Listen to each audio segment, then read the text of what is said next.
Olá, sejam bem-vindos à Live JR, o nosso encontro de sexta-feira nas plataformas digitais do Jornal da Record. Nesta semana nós temos acompanhado com apreensão o surgimento de uma nova gripe, uma variação do vírus influenza H3N2, tem trazido preocupação em todo o mundo. No Brasil, cidades como Rio, São Paulo já apresentam vários casos da doença. Salvador já teve até fila de pessoas atrás de vacinas. E quando nós falamos em gripe, nós pensamos já nos sintomas e aí acabam sendo parecidos com os sintomas da Covid-19. É claro que a confusão aumenta, a preocupação acaba ficando ainda maior.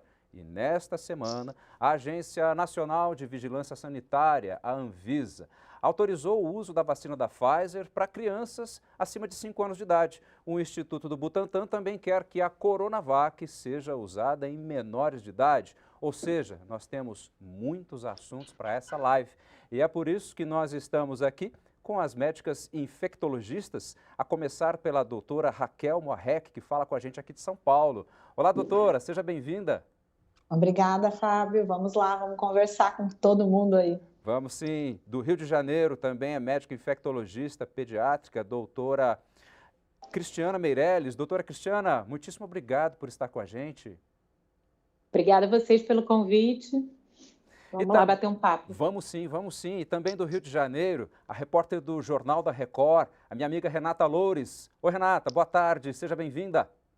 Oi, Menegatti, obrigada. É um prazer estar aqui participando dessa conversa tão importante. Acho que mais do que nunca falar de saúde é de interesse de todo mundo, né? E como é? E você que nos assiste também pode participar por meio das nossas plataformas digitais. É só mandar as suas perguntas que a gente responde por aqui. E ó, vale a pena lembrar também que a Live JR vai ao ar na Record News a partir das 6h10 da tarde. Vamos começar então com a doutora Raquel, aqui do Rio de Janeiro. Doutora, que história é essa de vírus H3N2? O que é isso?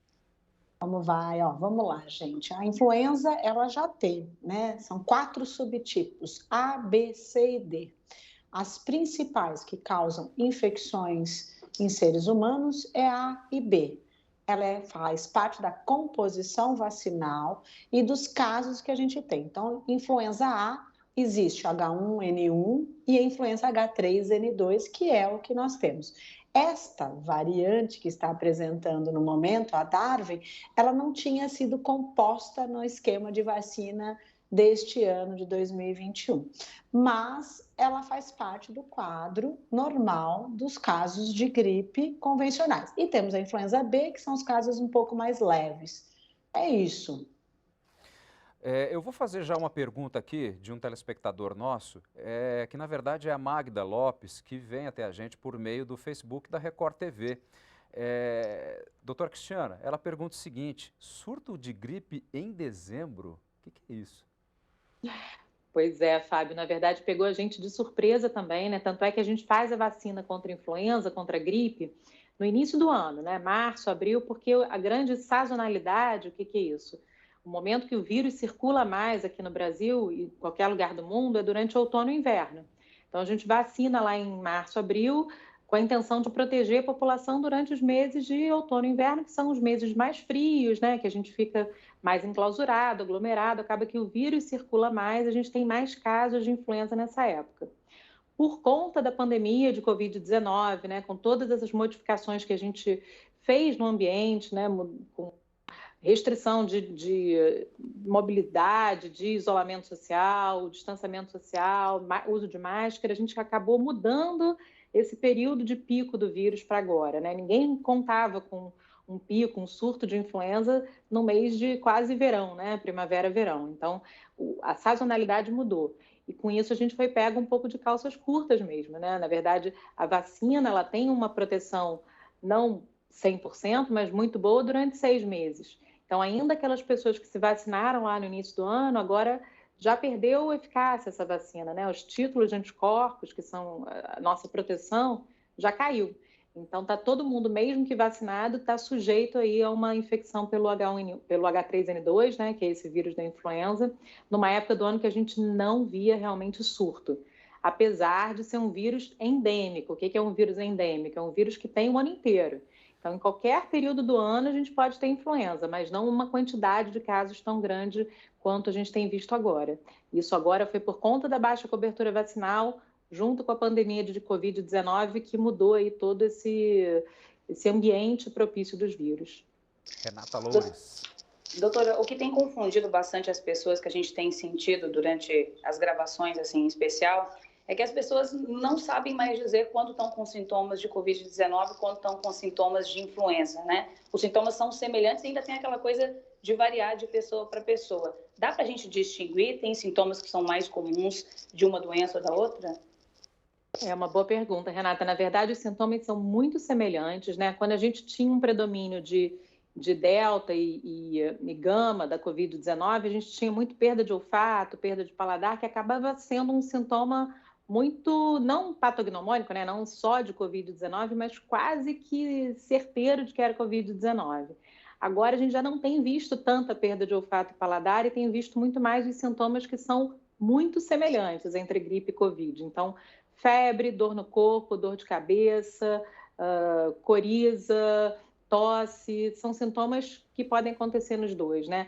A influenza costuma ser um quadro um pouquinho diferente, assim, de uma questão de uma prostração maior, uma febre mais alta, a Covid talvez um pouco mais de dor nas costas, mas no fim das contas os sintomas são sintomas gripais, que a gente coloca tudo no mesmo bolo, né? Pode ter sintoma gastrointestinal das duas doenças, então pode ter diarreia, vômito, náusea. O que realmente, de fato, vai fazer diferença entre Covid-19 e influenza é o teste.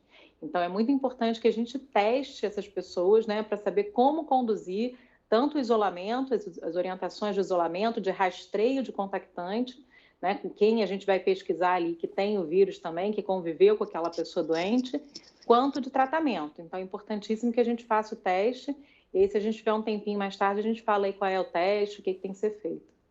Doutora Raquel, por que cidades como São Paulo e Rio de Janeiro, cidades como São Paulo e Rio de Janeiro acabam sendo um alvo maior para esse tipo de problema?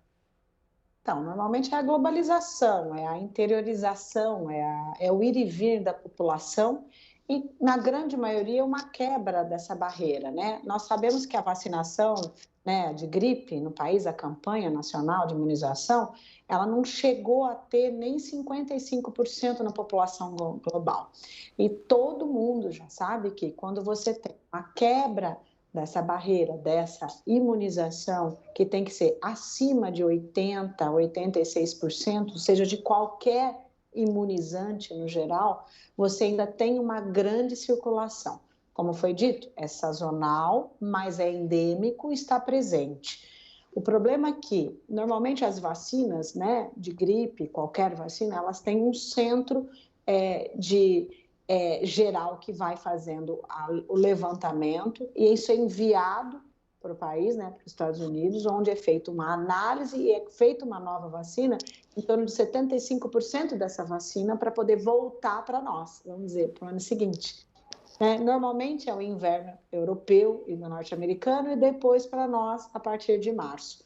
Com essa falta, essa baixa imunização, houve uma circulação maior e a aposta da vacina também veio com a ausência da cobertura dessa mutaçãozinha, que seria o Darwin, que é comum também do H3N2, só que nós estamos mais desprotegidos. Mas, independente ou não, a vacinação de gripe, sendo realizada, ela tem um poder de ajudar, mesmo não cobrindo, apresentando formas mais leves. O que nós estamos vendo agora desta gripe, pelo menos nos casos que eu estou pegando, é uma febre muito alta. Essa é a diferença do Covid.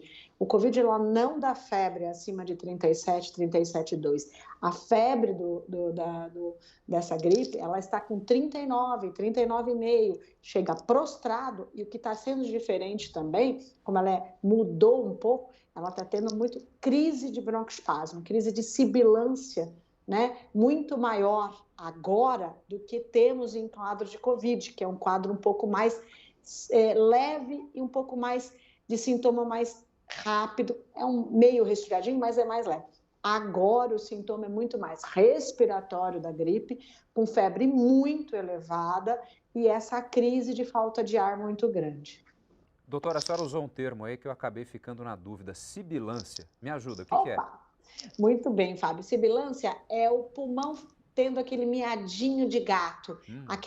A hora que ele puxa o ar, parece que tem um gatinho indo no pulmão. Tá. É muito mais comum em pacientes que já são diagnosticados com asma, ou que já têm uma bronquite, ou que já têm algum quadro respiratório. Então, esses tipos de paciente, é claro que a gripe é para todas as faixas etárias, independente de comorbidade nenhuma, mas ele é um pouco mais grave nas pacientes que têm um quadro respiratório e já faz esse segmento. Então, a sibilância, às vezes, ela vem num caso mais grave disso. Perfeito. Renata? Doutora Raquel, a doutora Cristiana falou agora há pouco sobre a importância da testagem por conta desses sintomas que se misturam. Aqui no Rio de Janeiro, a gente teve um fato interessante na semana passada, que as pessoas já se autodiagnosticavam com gripe, correram para as farmácias e acabaram estoques de várias farmácias em várias regiões da cidade, também em postos de saúde, faltaram vitaminas, remédio para gripe de forma geral, corticoides, porque as pessoas já deduziam que estavam com gripe e corriam para fazer a automedicação. Então, acho que a gente sempre está falando dos riscos da automedicação, mas mais do que nunca é bom reforçar isso, né? Fazer a testagem e procurar um profissional antes de sair tomando remédio sozinho, né? Isso, olha, Renata, o teste, né? São vários tipos de teste. São testes rápidos e tem os testes moleculares. Na grande maioria, alguns convênios cobram desde o teste rápido e tem convênios que não cobrem exames e as pessoas também não teriam condições de pagar. Independente ou não, você tem que ter uma abordagem sindrômica de diagnóstico para avaliar a real indicação do tratamento e o quadro. Isso é o correto. Por quê? O tratar também, nós temos controle 2 vezes ao ano, não só no país nosso, pela Organização Mundial de Saúde, a resistência do tratamento de escolha, que seria o oseltamivir, que é o Tamiflu, para tratamento de influenza. Então, tem que ter uma indicação médica, tem que ter um diagnóstico correto e tem que dar esse remédio no tempo correto, para que ele tenha a sua real eficácia. Então, o diagnóstico e o tratamento, ele tem que ser começado até, no máximo, em 48 horas, por causa da indicação e para tratamento correto. Então, assim, o buscar medicamento, os analgésicos, eu acho que a população pode fazer, o indicar é o seguinte, tomar analgésico, se hidratar numa época entre um diagnóstico diferencial de resfriado e gripe, porque os resfriados nós temos sincicial respiratório, adenovírus, tem outros rinovírus, tem vários vírus, até para influenzas, que são não medicados com o oseltamivir, que é o Tamiflu. Então, os sintomáticos, as pessoas precisam realmente conhecer, até pode se medicar de uma forma mais simples, mas tem que ter a restrição e o controle por receita médica, os tratamentos eficazes com o diagnóstico correto. Doutora Cristiana, tem chegado várias perguntas aqui e olha só, a colocação da Gláucia dos Santos, que vem pelo Instagram do Portal R7. Ela pergunta o seguinte, posso tomar a 3ª dose da vacina de Covid, ainda se recuperando da influenza A? Gláucia, né? Isso. Então, primeiro uma coisa importante da gente lembrar é que antigamente a gente não recomendava fazer as 2 vacinas no mesmo dia, né? E existia um intervalo mínimo entre vacina de gripe e vacina de Covid. Isso já caiu por terra, essa recomendação. Hoje em dia a gente pode fazer as 2 vacinas no mesmo dia, uma hoje, uma 2 dias depois. Não tem mais intervalo mínimo entre a vacinação contra a Covid e a vacinação contra a gripe e influenza. O que a gente orienta sempre, se a pessoa está numa fase de convalescença da doença, então, se ela ainda está se sentindo mal, com tosse, prostrada, enfim, com muita dor no corpo, não vale muito a pena ela se vacinar contra nada naquele momento, mas não é uma contraindicação absoluta.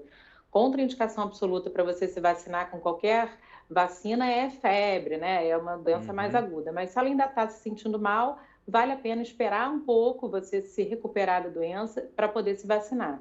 Agora, aquela pessoa que está se sentindo bem, chegou a fase, né?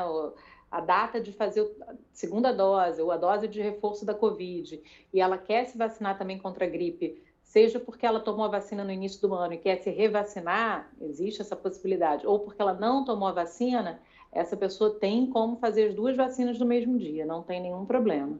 Perfeito. Doutora, eu já quero fazer mais uma pergunta para a senhora, porque até então com a Covid, eu como pai, inclusive, ficava mais tranquilo em relação a filho pequeno. Agora parece que nesse caso não é bem assim, né? Os extremos, crianças e idosos, são bem suscetíveis, é isso mesmo? Exatamente. Então, eu como infectologista pediátrica, eu estava super confortável, assim, 2020, 2021, até agora há pouco tempo, Pois é. porque, de verdade, assim, Covid, a gente não viu no dia a dia gravidade, né? É claro que um caso pontual ou outro, uma criança com comorbidade, existiu sim um número relativamente grande de óbitos quando a gente compara com outras doenças que são imunopreveníveis, né, que são preveníveis pela vacinação em criança.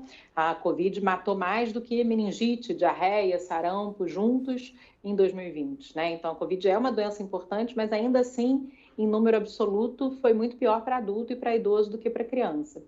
Agora, a influenza, ela mata mais criança, mas, além disso, ela deixa a criança mais doente de verdade, né? Então, uma criança que com Covid apresentava um dia de febre, ou muitas vezes sintoma nenhum, a família inteira doente, a criança ótima, a gente vê agora com influenza, como a doutora Raquel falou, uma febre alta, persistente, de pai e mãe ter que medicar a cada 4, 6 horas com antitérmico, né? Uma criança prostrada, com dor de cabeça, com dor no corpo, com uma tosse seca. Então, é um quadro mais florido, que a gente chama de influenza em criança, do que a Covid foi.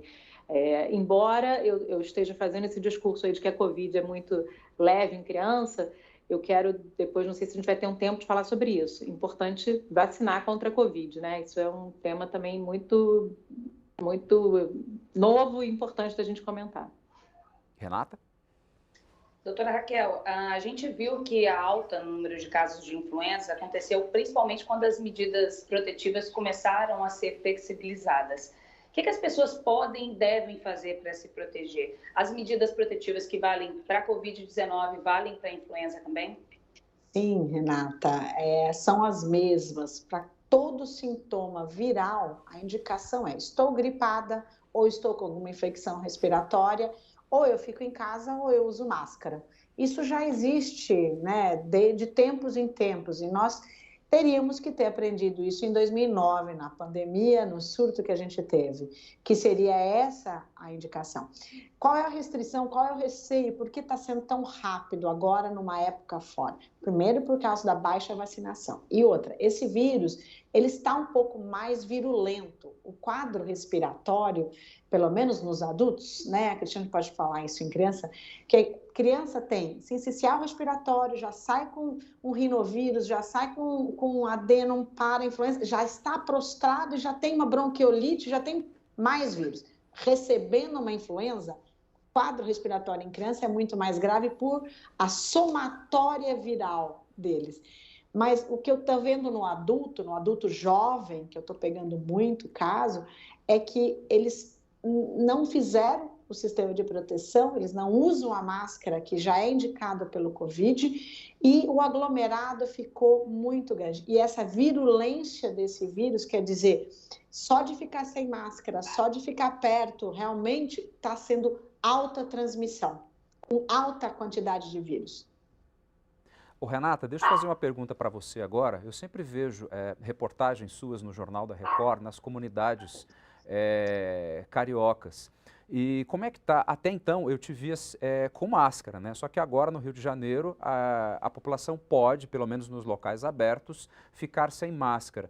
Como é que está isso aí? Qual é essa realidade que você tem percebido aí, já que você percorre esses locais em função das reportagens? As pessoas estão usando um pouco mais de máscara, talvez já com medo, ou está todo mundo do mesmo jeito? Na verdade, Menegasso, o que a gente sentiu é que as pessoas já flexibilizaram as medidas protetivas por conta, antes mesmo das autoridades fazerem isso, né? Acho que quando a prefeitura determinou que as pessoas poderiam ficar sem máscaras em espaços públicos, as pessoas já tinham tomado essa decisão antes, né? Quando você vê um transporte público aqui no Rio de Janeiro, ele está sempre lotado e de pessoas sem máscaras. Quando você percorre bairros, centros comerciais de Campo Grande, na Zona Oeste, por exemplo, as pessoas sempre estiveram sem máscaras, né?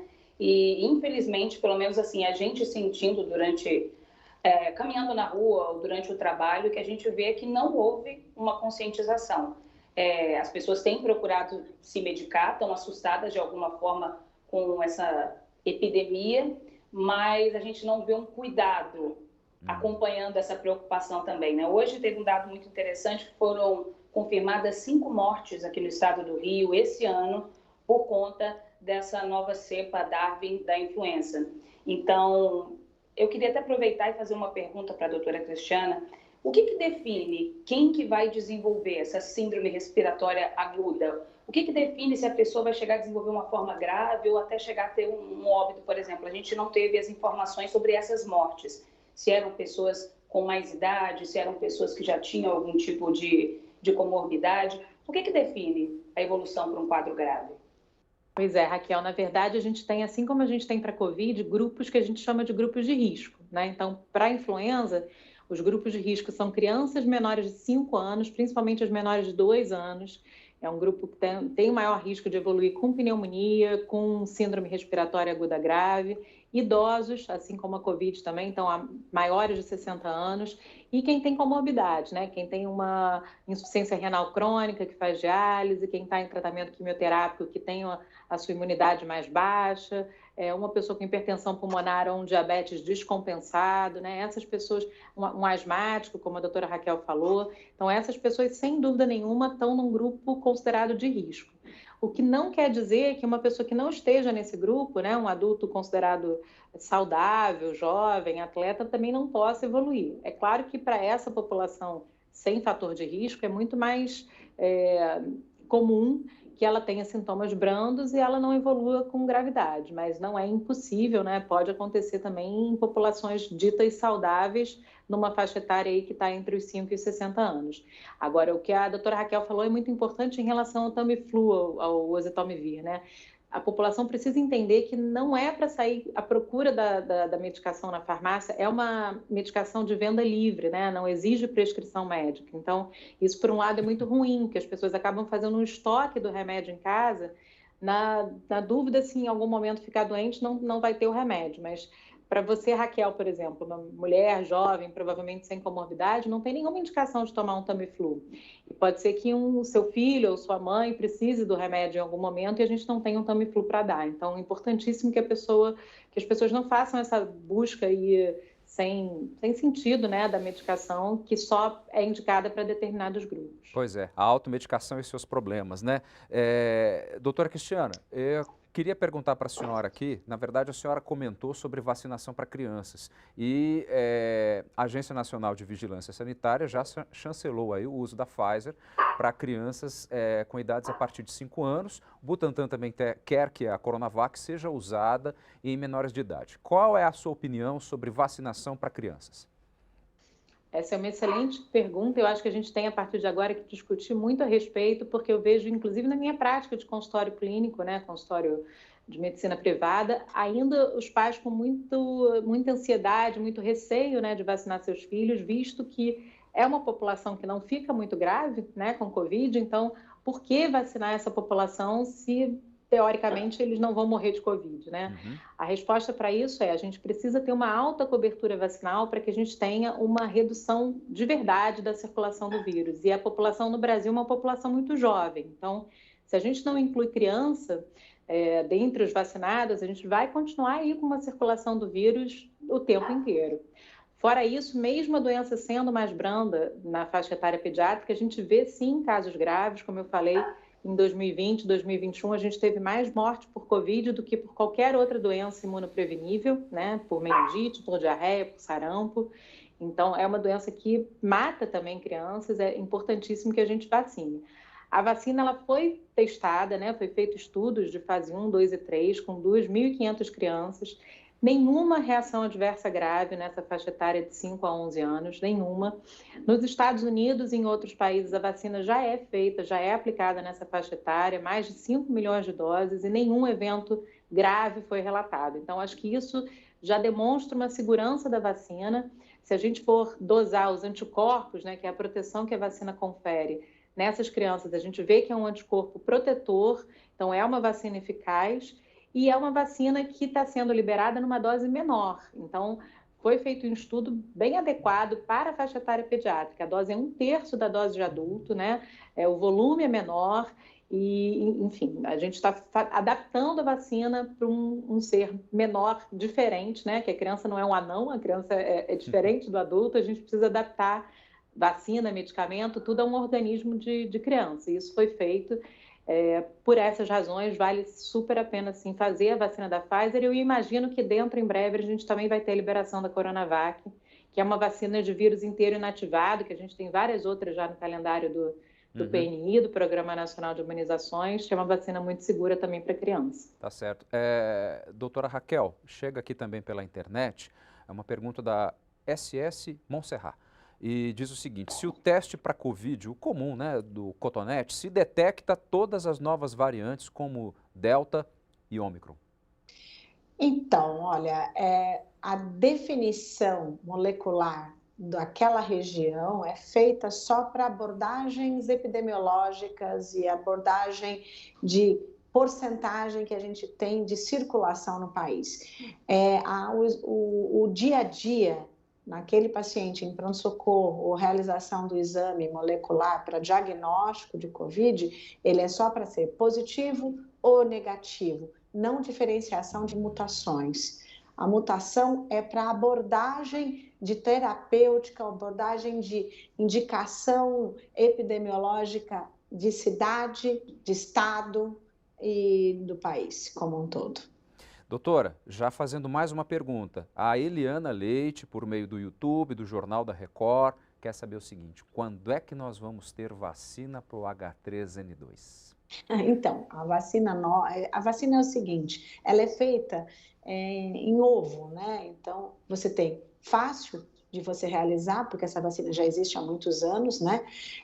Você tem que fazer a produção disso e provavelmente nós vamos conseguir em rede nacional, com a graça de Deus, para fevereiro, final de janeiro para fevereiro, porque isso tem que ser realizado, colocado novamente para poder produzir esta cepa. Então, eu acho que final de janeiro nós já temos provavelmente essa vacinação. Então, talvez antecipação já com a colocação na vacina de gripe, não só o H1N1, né, a entrada do H3N2 com a cepa Darwin e a influenza B que já tem. Normalmente em rede pública, nós só temos a influenza B Austrália, normalmente na privada, que são 4, entra a H+, mas faz parte de ter todas. Eu acho que final de janeiro, início de fevereiro. Tá certo. Renata?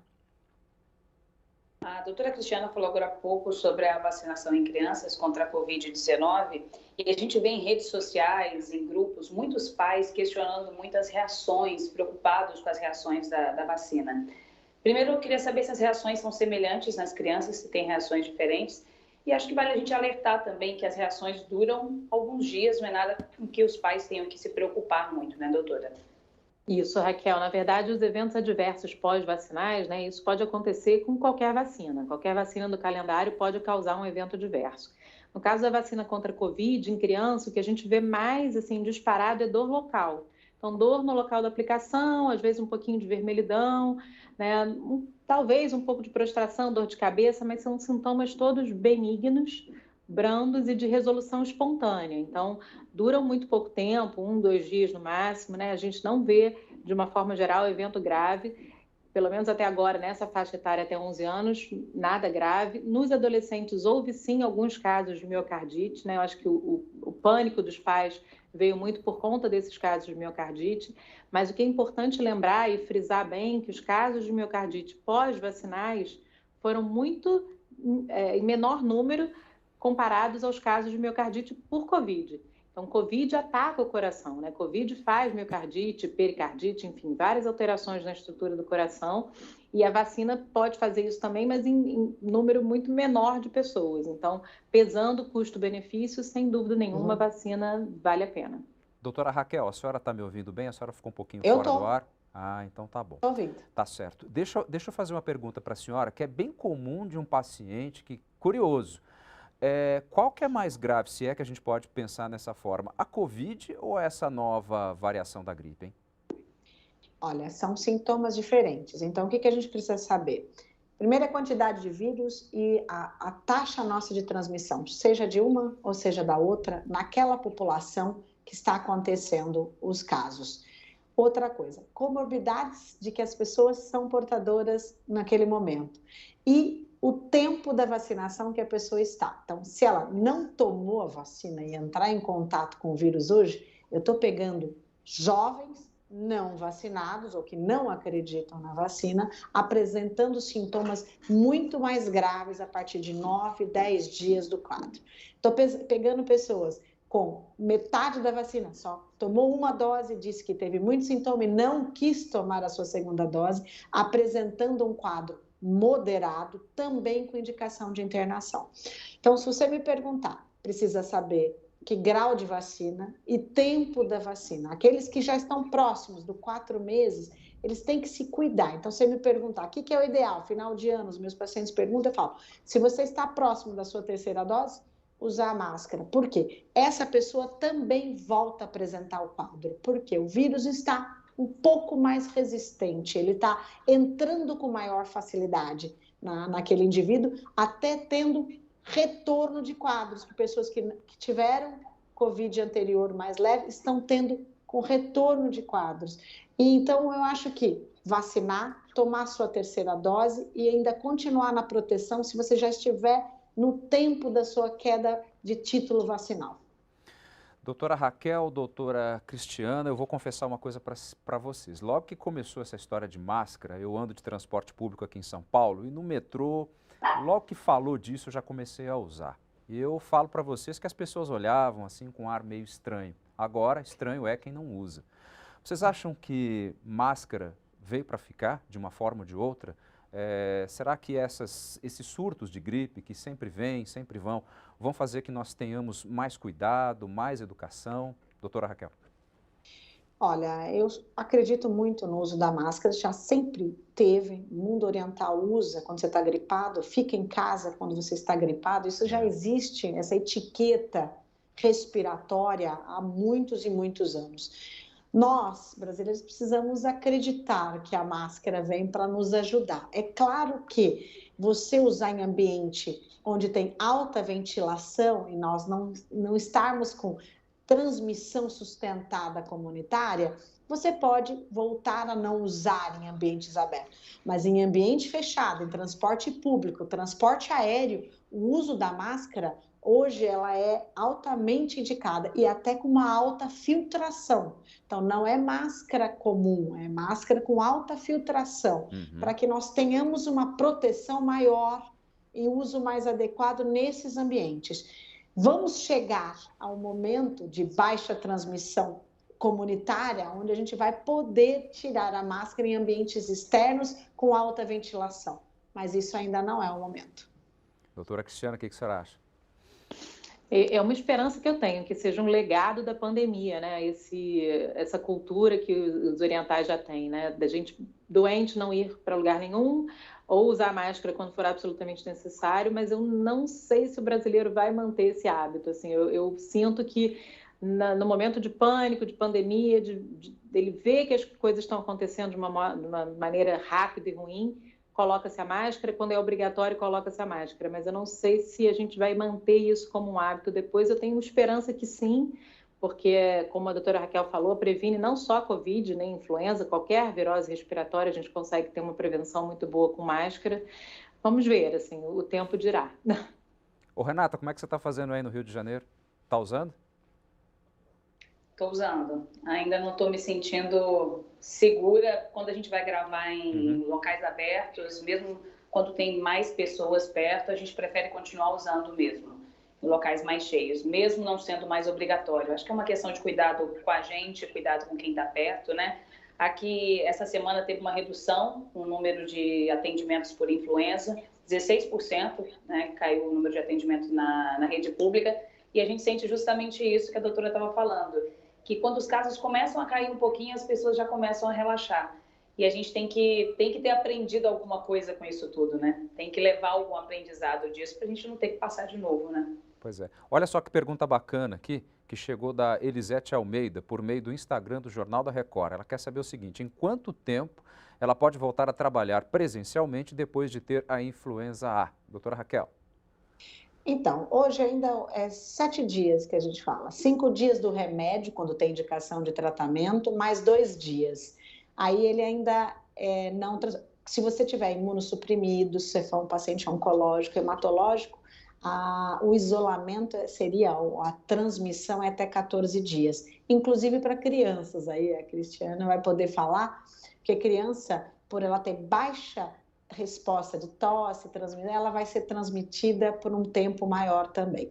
E quando não se trata, a transmissão pode permanecer por um tempo. Então, em média, 7, imunossuprimido 14. Renata? Mais uma dúvida com relação à transmissão. Qual delas tem uma capacidade de transmissão maior, a gripe ou a Covid-19? Então, nós estamos vendo agora, né, várias mutações, então, adaptações do vírus da Covid para a entrada nas pessoas. Então, quando você tem muita mutação, de Delta, 15 mutações, a Ômicron, que nós já estamos com transmissão sustentada ou de transmissão comunitária não relacionada à viagem, isso é uma coisa ruim para nós, né? Ai, desculpa, caiu. Olá. Voltou. Oi, então, Voltou. normalmente quando você tem transmissão sustentada de uma cepa, ela se adapta e ela tem vários subterfúgios na sua imunidade para a entrada. Então, nós chegamos na Ômicron com 32, né, proteína spike e 50 mutações. A gripe depende da quantidade do vírus. Então, normalmente ela é alta transmissão respiratória em ambiente com má circulação, de acordo com vamos dizer, a carga virológica que aquele ambiente está. Então, transmite nessa via. A gente falava que a influenza, na época de 2009, uma pessoa levava 10 a 14 pessoas doentes, isso na época daquela pandemia. Então, muito o grau e a quantidade de vírus para transmitir. Doutora Cristiana, é como se não bastasse, né, a pandemia do coronavírus, aí agora vem mais essa história do H3N2. De certa forma, claro, tirando um pouco de lado a pandemia, porque foi uma exceção, mas de certa forma nós sempre convivemos com situações parecidas, porque quando fala disso de novo, todo mundo já fica com medo, né? Na verdade, isso vai acontecer para sempre, né? Os vírus estão aí, eles vão mutar, a gente tem esse convívio aí de animais silvestres com seres humanos, que também propicia essas mutações acontecerem, né? O surgimento de novos vírus. Isso provavelmente vai acontecer. O que a gente tem que ficar sempre atento é isso, assim, no momento que for identificado algum vírus que possa virar um surto, uma epidemia, uma pandemia, que a gente já comece os cuidados de cara. A gente viu agora com a pandemia de Covid-19 como nossa ciência é capaz de produzir vacina em tempo recorde. Então, a gente é capaz de produzir com essa técnica nova agora de RNA mensageiro, fazer uma mudança na vacina para adaptar ela para um vírus novo de uma forma muito rápida, né, e eficaz. Então, a ciência está aí para unir junto com essas medidas não farmacológicas para a gente tentar impedir que a coisa evolua como evoluiu o Covid-19. E lembrar que existem vírus que já foram controlados, como o sarampo, por exemplo, pela vacina, e que a gente teve um descontrole pela baixa cobertura vacinal. Então, que a população entenda que o mesmo vírus que não está circulando muito, como a poliomielite, por exemplo, que já foi erradicada no Brasil, se a gente para de vacinar, ele pode voltar. Então, não vamos baixar as guardas, né? Vamos manter essa vacinação contra a Covid, contra a influenza, para que a gente, pelo menos, desse mal não sofra mais, né? Que a população esteja protegida. Talvez a gente precise realmente revacinar todo ano, mas é muito importante que a gente tenha essa adesão ao Programa Nacional de Imunizações por toda a população, né? Tanto criança, adulto, idoso, todo mundo se conscientize da importância da vacinação. Doutora Raquel, será que cada vez mais e mais nós vamos ter que tomar outros tipos de vacinas? Nosso tempo já está terminando.